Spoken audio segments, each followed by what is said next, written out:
Hello bachcho, let's see this question. The question says at 0 degree Celsius, the electric resistance of a conductor B is n times that of conductor A.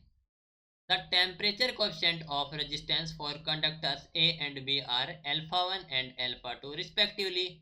The temperature coefficient of resistance of a circuit segment containing A and B in series is n alpha 1 plus n alpha 2 upon 1 plus n.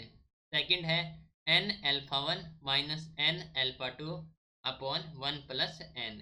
Third one is alpha 1 plus n alpha 2 upon 1 plus n. Fourth one is alpha 2 plus n alpha 1 upon 1 plus n. तो question में कहा गया है कि जब temperature है 0 degree Celsius at 0 degree Celsius जो electric resistance है ऑफ कंडक्टर बी वो हमारे पास n times that of conductor A. और जो temperature coefficient of resistance for conductor A and B वो हमारे पास है अल्फा 1 और alpha 2 respectively. The temperature coefficient of resistance of circuit segment जो कि containing A and B in series वो हमें बताना है कितना होगा। तो इस क्वेश्चन के लिए हमारा की कॉन्सेप्ट यूज हो रहा है that is the temperature coefficient of resistance. Temperature coefficient of resistance. Okay, तो सो अज्यूम करेंगे हमारे पास that is the 0 degree Celsius यहाँ पर टेम्परेचर है। उसके बाद हमारे पास है conductor A and conductor B. Okay, so conductor A and conductor B. Okay, दो कंडक्टर हमारे पास है। तो यहाँ पर resistance R1 and air resistance R2 जो कि हमारे पास है n times of R1 and इसकी जो कोएफिशिएंट है temperature coefficient that is alpha 1 and alpha 2। Okay, तो ये हो गया हमारे पास, इसको मान लेंगे R1 डैश एंड ये हो जाए हमारे पास R2 dash. Okay, so calculate करेंगे resistance that is R1 dash plus R2 dash. So R1 dash plus R2 dash ये हो जाए हमारे पास that is R1 into 1 plus coefficient हो जाए हमारे पास temperature coefficient that is the alpha into T, right, plus R2 into 1 plus alpha 2 okay into T, right.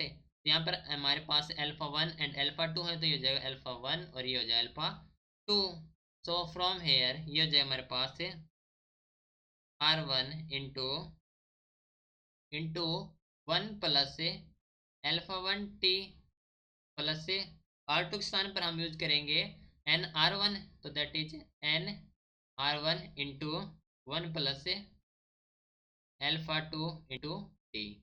ठीक है, तो ये हो जाए हमारे पास R1 into 1 plus alpha 1 T हो गया हमारे पास n plus n into R1 है तो ये हो गया हमारे पास R1 इंटू अंदर हो जाएगा n into 1 n into alpha 2 T तो ये हो गया हमारे पास alpha 1 T alpha 1 T plus n into alpha 2 T.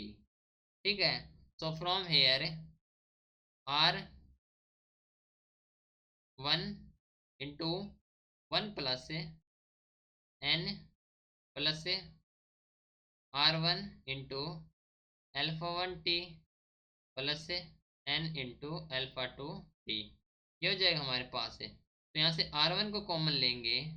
सो R1 को हमने ले लिया कॉमन तो ये बच गया हमारे पास 1 प्लस n प्लस ये हो जाएगा alpha 1 plus n alpha 2 into T.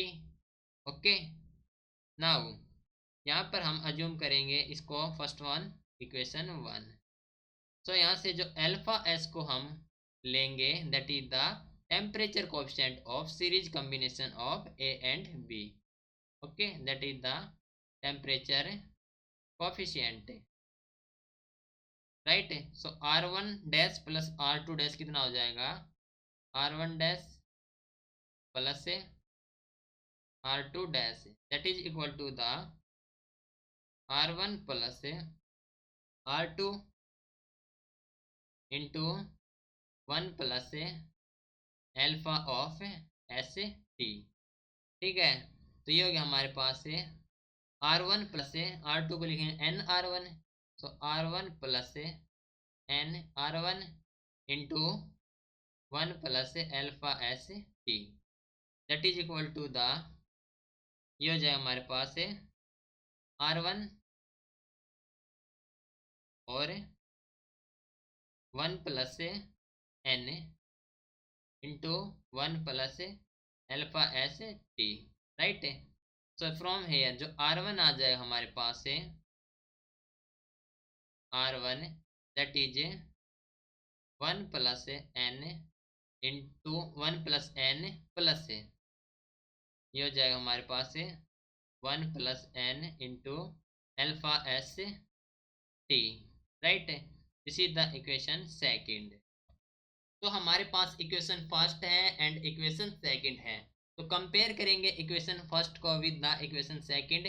तो हमें जो वैल्यू मिलेगी that is the alpha 1 plus N alpha 2 into T which is equal to the 1 plus N into alpha of S into T. अब T से हम टी कैंसिल कर सकते हैं, तो हमें जो एल्फा एस की वैल्यू मिलेगी वो हो जाएगी हमारे पास alpha 1 plus N alpha two divide by 1 plus n, okay. तो ये हो गया हमारे पास alpha s that is the coefficient of resistance, temperature coefficient of resistance of circuit, जो कि कंटेन करता है A and B in series. ये हो गया हमारे पास alpha 1 plus N alpha 2 divide by 1 plus n. तो हम कह सकते हैं कि यहाँ से option number C is the correct answer, right. This is your final answer, hope you understood it well, best of luck.